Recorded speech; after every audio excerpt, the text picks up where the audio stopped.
ये तो कागज पर पेंसिल से बनाना भी कठिन है, तो सोचिए इसे पत्थर पर कैसे उकेरा गया होगा। क्या आपको इस मंदिर के आर्किटेक्चर को देखकर आश्चर्य नहीं हुआ?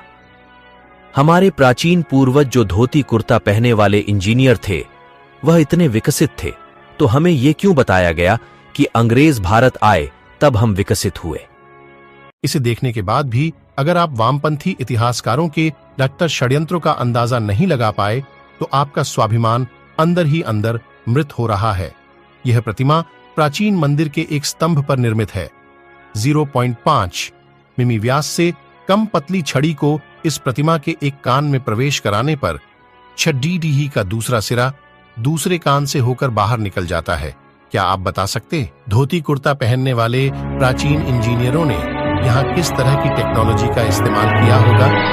भारतवर्ष के हिंदू मंदिर की भव्यता देखिए। इस मंदिर की मूर्तियों और छत के अंदर जो पत्थर उपयोग किया गया है वह है बेसाल्ट, जो कि पृथ्वी पर सबसे मुश्किल पत्थरों में से एक है। इसे आज की आधुनिक डायमंड इलेक्ट्रॉन मशीन ही काट सकती है, वह भी केवल 1 इंच प्रति घंटे की दर से। अब आप सोचिए कैसे इन्होंने 900 साल पहले इस पत्थर पर इतनी बारीक कारीगरी की है। यहाँ पर एक नृत्यांगना की मूर्ति भी है जिसने हाई हील पहनी हुई है। सबसे ज्यादा अगर कुछ आश्चर्यजनक है वह है इस मंदिर की छत। यहाँ पर इतनी बारीक कारीगरी की गई है जिसकी सुंदरता देखते ही बनती है। मंदिर की बाहर की तरफ जो पिलर लगे हुए हैं उन पर कारीगरी देखिए।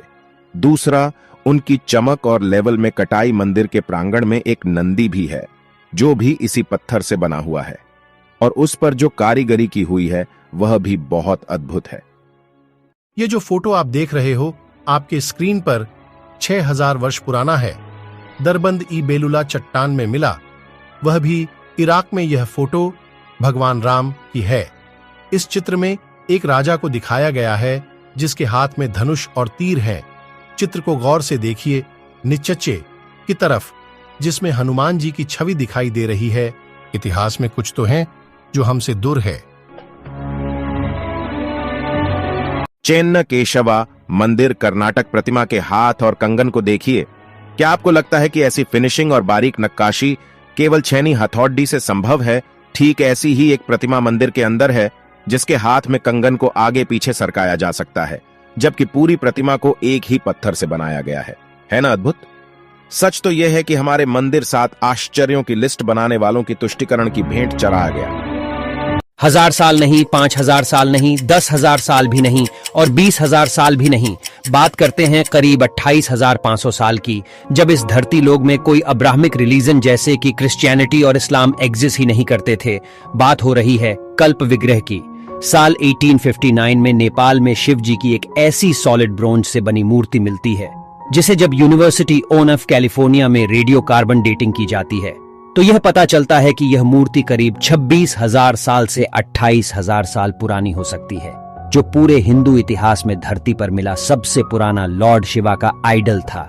न जाने ऐसे कई पुराने इतिहास भारत से लेकर पूरे दुनिया भर में दबे पड़े होंगे जो समय समय पर मानव को आश्चर्यचकित कर देती हैं। भारत के लोगों ने आखिरकार ये कैसे किया? भारत में है दुनिया का एकलौता ऐसा मंदिर जो सीधा नहीं बल्कि उल्टा बनाया गया है। गुजरात में एक बावरी है जो रानी उदयवती द्वारा 900 साल पहले निर्मित की गई थी। ये 100 रुपए के नोट के पीछे भी बनी हुई है, सरस्वती नदी तट पर स्थित रानी की वास में। इस मंदिर में ज्यादातर भगवान विष्णु की मूर्तियां हैं। इस बावरी को उल्टे मंदिर के रूप में बनाया गया है जो पानी की पवित्रता को उजागर करता है। अगर आप इस मंदिर को देखेंगे तो आपको उलटे लिखे पंक्तियां और 800 से अधिक मूर्तियां के साथ इस मंदिर में सारे सीढ़ियां नीचे की ओर जाते हैं। 1890 में आर्कियोलॉजिकल सर्वे ऑफ इंडिया के द्वारा इसे खोजा गया और इसे पूरा बाहर लाने में लगभग 30 साल का समय लगा। अद्भुत कैसे?